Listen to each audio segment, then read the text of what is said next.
Hello दोस्तों, नमस्कार। स्वागत है आप सभी का एजुकेशन मंत्रा में। दोस्तों, बात करेंगे 69,000 शिक्षक भर्ती, एडेड जूनियर शिक्षक भर्ती, टीजीटी पीजीटी शिक्षक भर्ती, कोरोना संक्रमण, बोर्ड परीक्षा, 69,000 तीसरी चयन सूची, लॉकडाउन पर विचार करे सरकार, हाईकोर्ट का आदेश, 36,590 चयनितों के लिए खुशखबरी। तो वन बाय वन सारी जो अपडेट्स हैं एक तरीके से डिस्कस करेंगे। तो वीडियो को लाइक एंड शेयर करें और चैनल पर नए हैं तो सब्सक्राइब करके बेल आइकन को प्रेस करना बिल्कुल भी ना भूलें दोस्तों। और जो स्पेशली यूपी ट्रिपल एससी के अंतर्गत पेट की प्रिपरेशन कर रहे हैं उन अभ्यर्थियों के लिए एक महत्वपूर्ण इंफॉर्मेशन है, अवश्य देखें।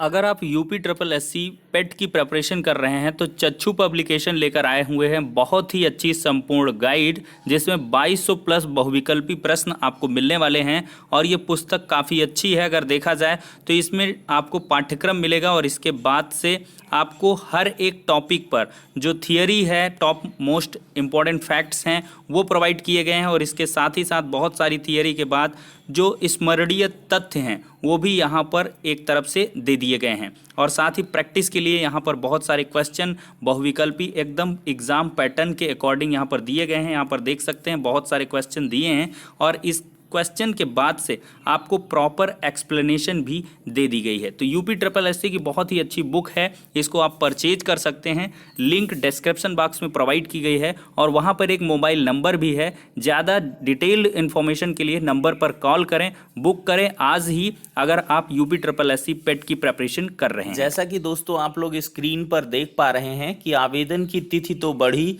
पर नहीं दूर हुई वेबसाइट की समस्या।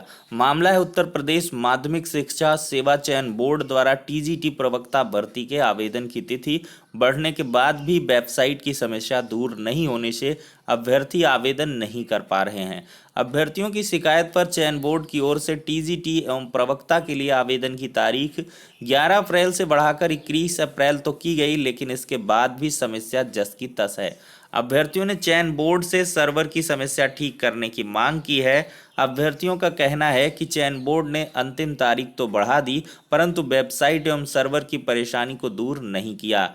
रात भर जाग कर आवेदन करने के प्रयास में लगे अभ्यर्थियों का कहना है कि जब आवेदन सबमिट करने की बारी आती है तो उसी समय सर्वर फेल हो जाता है। ऐसे में आवेदन का प्रयास बेकार चला जाता है। तो एक बहुत बड़ी समस्या से यहाँ पर टीजीटी पीजीटी के अभ्यर्थी जूझ रहे हैं। इसी वजह से कहा जाता है कि जो पहले आए बिल्कुल खाए। यूपी में सर्वर का कोई भरोसा नहीं है। अब 10 दिन इन्होंने आवेदन की तिथि बढ़ाई, मुझे नहीं लगता है कि 10 दिन में काम चलने वाला है। ये आवेदन की तिथि अप्रैल लास्ट तक करनी होगी, तभी जाकर के इसमें सहूलियत मिल पाएगी। भाई जाता भी क्या है, इसमें एग्ज़ाम तो होना बड़ा मुश्किल है। कोरोना का संक्रमण इतना एपेक्स पर है, तो इस वजह से आवेदन की तिथि ही बढ़ा दीजिए। कम से कम अभ्यर्थियों का मन लगा रहेगा आवेदन करने में, और कम से कम ये रहेगा कि अभी तो आवेदन ही हो रहे हैं, एग्ज़ाम बाद में होंगे या जुलाई में हो जाएंगे। और जुलाई से पहले तो मुझे संभव नहीं लग रहा टीजीटी पीजीटी का एग्ज़ाम हो पाना। तो फिलहाल के लिए अभ्यर्थी बिल्कुल से परेशान ना हो।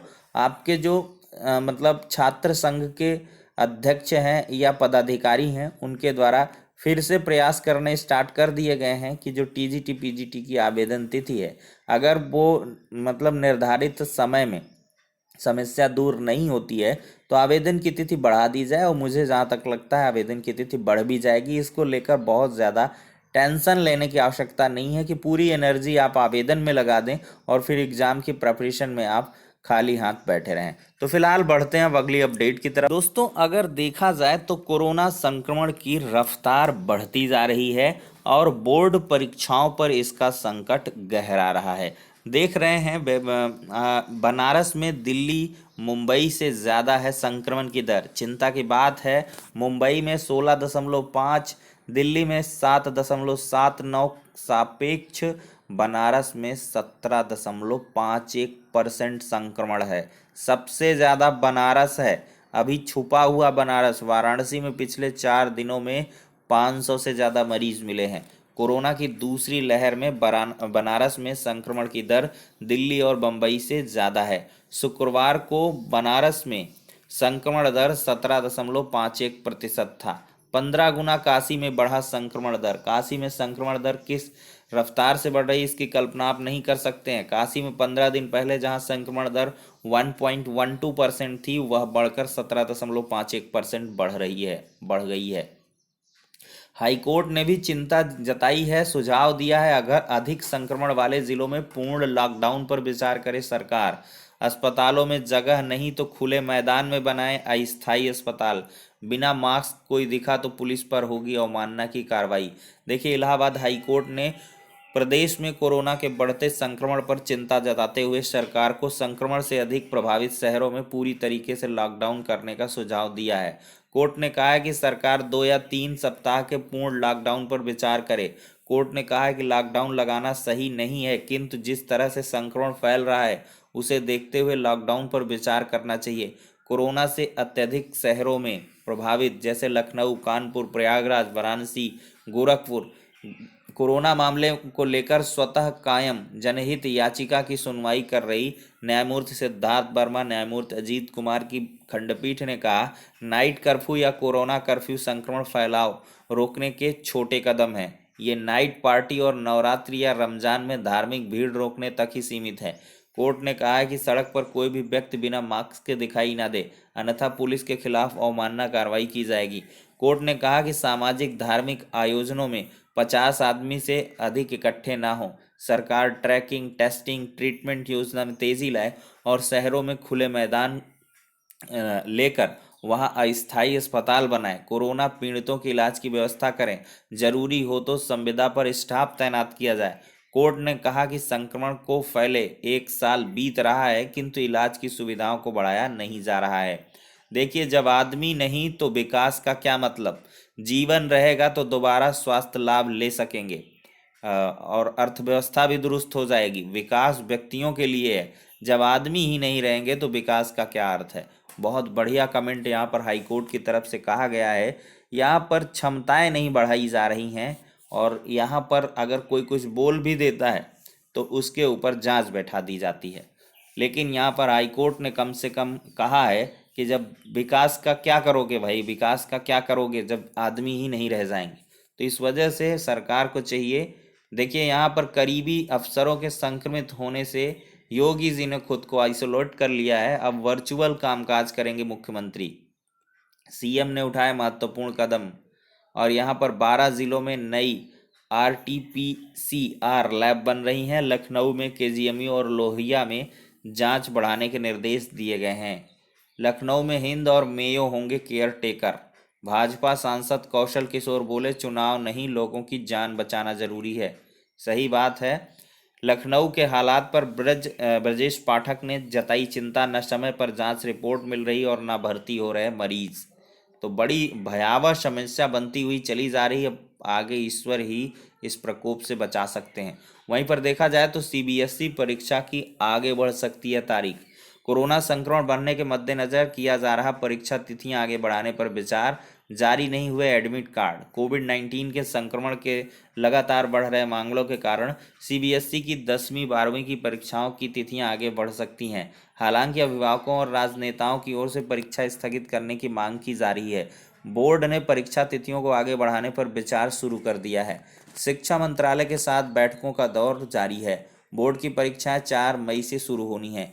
कोरोना के बढ़ रहे मामलों के कारण कई राज्यों की बोर्ड परीक्षाएं टाल दी गई हैं। ऐसे में CBSE पर भी उन्हें ऑनलाइन लेने या रद्द करने का दबाव बढ़ रहा है। पहले निर्धारित शेड्यूल के अनुसार परीक्षा शुरू होने में 22 दिन शेष हैं, जबकि कोरोना के मामलों में लगातार बढ़ोतरी हो रही है। CBSE के एक अधिकारी के अनुसार परीक्षा तिथियों को आगे बढ़ाने पर विचार हो रहा है, लेकिन अभी कुछ भी फैसला नहीं हुआ है। ऑनलाइन लेने या परीक्षा रद्द करने की कोई योजना नहीं है। CBSE संभावित परिस्थितियों को देखते हुए आगे की रणनीति पर काम कर रहा है। वहीं पर देखा जाए तो लॉकडाउन हुआ तो हर हफ्ते 9,000 करोड़ का नुकसान होगा। बार्कलेज ने कहा, पहली तिमाही में GDP पर 1.40 असर हुआ है। मई तक अगर प्रतिबंध रहा तो 80,000 करोड़ की चपत पड़ेगी। यहाँ पर अर्थव्यवस्था भी आड़े हाथों आ रही है। अब देखते हैं क्या कुछ होगा। वहीं पर एक अलग सी अपडेट देखें तो पहले चरण का प्रचार थमा। 18 जिलों में मतदान कल होगा। सुबह 7 से 6 बजे तक होगी वोटिंग। इन जिलों में होगा पहले चरण का मतदान। रायबरेली, श्रावस्ती, अयोध्या, कानपुर नगर, आगरा, गाजियाबाद, गोरखपुर जैसे जिलों में कल पंचायत चुनाव यहाँ पर होने वाला है। सुबह 7 बजे से शाम 6 बजे तक वोटिंग होगी। ठीक है, 15 अप्रैल को सुबह 7 से शाम 6 बजे तक मतदान होना है। अब दोस्तों यहाँ पर हम लोग सीबीएसई की परीक्षा को लेकर असमंजस में अभिभावक व छात्र हैं, देख सकते हैं। अब हम थोड़ी सी बात कर लेंगे यहाँ पर एडेड जूनियर शिक्षक भर्ती के बारे में। जी हाँ दोस्तों, एडेड जूनियर शिक्षक भर्ती की नई परीक्षा तिथि को लेकर अभ्यर्थी लगातार परेशान हैं। उनके द्वारा यही कहा जा रहा है कि भाई कब ऐलान होगा। तो दोस्तों देखिए, जब तक पीएनपी के द्वारा प्रपोजल नहीं भेजा जाएगा इसके रिगार्डिंग, तब तक यहाँ से कोई भी नई परीक्षा तिथि की घोषणा नहीं हो पाएगी। कल अभ्यर्थियों का एक समूह पहुंचा था पीएनपी इलाहाबाद, प्रयागराज में सचिव साहब से वार्ता भी की गई। वहाँ से ये चीज़ें निकल के आई हैं कि अभी कोई भी प्रपोजल नहीं भेजा गया है। ठीक है, जैसे ही प्रपोजल भेजा जाएगा तो आपको जानकारी उपलब्ध करवा दी जाएगी। और फिलहाल के लिए कल तक की डेट में, कल शाम तक का आज का ऑफिशियली बंद, फिर इसके बाद देखते हैं प्रपोजल संडे वगैरह सैटरडे तक जाता है कि नहीं जाता, नहीं तो नेक्स्ट वीक जाएगा। अगर यही थोड़ी लेट लतीफ़ी होती है तो आप लोग समझ सकते हैं कि फिर मूड नहीं है गवर्नमेंट का एग्ज़ाम कराने का। लेकिन फ़िलहाल ये सुगबुगाहट है कि प्रपोजल भेजा जाएगा पीएनपी सचिव के द्वारा और वो जल्द भेजा जा सकता है। लेकिन पता नहीं क्यों अवरोध यहाँ पर नज़र आया है, अब तक भेज दिया जाना चाहिए, क्योंकि एग्ज़ाम यहाँ पर 2 से 8 मई के मध्य में करवाने हैं। तो ऐसे में प्रपोजल अभी से भेज दिया जाए तो उसके अकॉर्डिंग काम होना स्टार्ट हो जाए। लेकिन सबसे बड़ी असल समस्या है कोरोना की, क्योंकि जो कोरोना है वो इतना तेज़ इस मतलब हाइक पे जा रहा है, बहुत ज़्यादा हाई बढ़ता हुआ जा रहा है। तो ऐसे में बोर्ड परीक्षाएं तक टालने पर विचार हो रहा। सीबीएसई की तो टल ही जाएंगी, अब यूपी बोर्ड का देखते हैं क्या कुछ होता है। और भी तमाम सारी चीज़ें हैं जिनके आधार पर यहाँ पर एग्ज़ाम को लेकर असमंजस की स्थितियाँ बन रही हैं कि यहाँ पर मई में भी एग्ज़ाम मुश्किल से हो पाएंगे। अब देखते हैं, जो भी एडिशनल इन्फॉर्मेशन निकल के आएगी आप सभी को अवगत करा दिया जाएगा। फिलहाल के लिए प्रिपरेशन लगातार आप लोग जारी रखें। अब देखिए ये चर्चा हो गई। अब 36,590, हम एक बड़ी खुशखबरी के बारे में चर्चा करें। 36,590 का यहाँ पे वेतन लग चुका है दोस्तों। उन्नाव की अपडेट है, देख सकते हैं यहाँ पर 36,590 शिक्षक भर्ती के अंतर्गत चयनित अभ्यर्थियों का यहाँ पर वेतन भुगतान आदेश जारी हो चुका है। कई सारे अभ्यर्थियों का वेतन भुगतान आदेश यहाँ पर उन्नाव से जारी हुआ है। वहीं आज सुबह की ये समाचार पत्र में फिर से ये अपडेट हो गई, पुरानी अपडेट, कि 30 जिलों ने नहीं भेजे 69,000 शिक्षक भर्ती के रिक्त पद। यहाँ पर 14 अप्रैल तक सूचना मांगी गई है। इतना ही नहीं, शिक्षा राज्य मंत्री डॉक्टर सतीश द्विवेदी ने 23 मार्च को ही इस संबंध में आदेश जारी किए हैं। परिषद सचिव ने जिला चयन कमेटी को रिक्त पदों का विवरण उपलब्ध कराने के लिए कई बार लेटर भेजा है और हजारों अभ्यर्थी अधिकारियों से संपर्क करें, सूची को शीघ्र भेजने का अनुरोध यहाँ पे कर रहे हैं। तो दोस्तों कल आपको मैंने वीडियो में दिखाया ही था कि जो लेटर हैं वो भेजे जा रहे हैं धीरे धीरे जिला बेसिक शिक्षा अधिकारियों के माध्यम से। अब आज देखते हैं कितने ज़िलों का भेजा जाता है। हालांकि थोड़ी सी छुट्टी का माहौल है तो मे बी ये कल तक भेजा जाए, तो थोड़ा सा इंतज़ार आपको करना पड़ेगा। ठीक है, तीसरी चयन सूची के जो भी अभ्यर्थी हैं, हालांकि लगातार यहाँ पर मैंने बताया किस फॉर्मेट में यहाँ पे भेजना है, वो गलती अगर बीएसए साहिबान नहीं करते हैं तो अवश्य ही ये डेटा जल्दी से पहुँच जाएगा, 15, 16, 17 तक माने।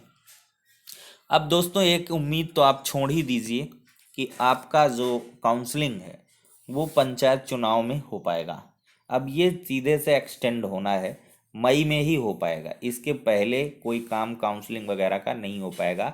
ये कोशिश रहे कि अप्रैल लास्ट तक आप शेड्यूल जारी करा लें, तीसरी चयन सूची जारी करा लें तो बेहतर होगा। तो फिलहाल के लिए ये सारी की सारी अपडेट्स हो जाती हैं। अब नेक्स्ट वीडियो मिलते हैं, तब तक के लिए शुक्रिया, धन्यवाद।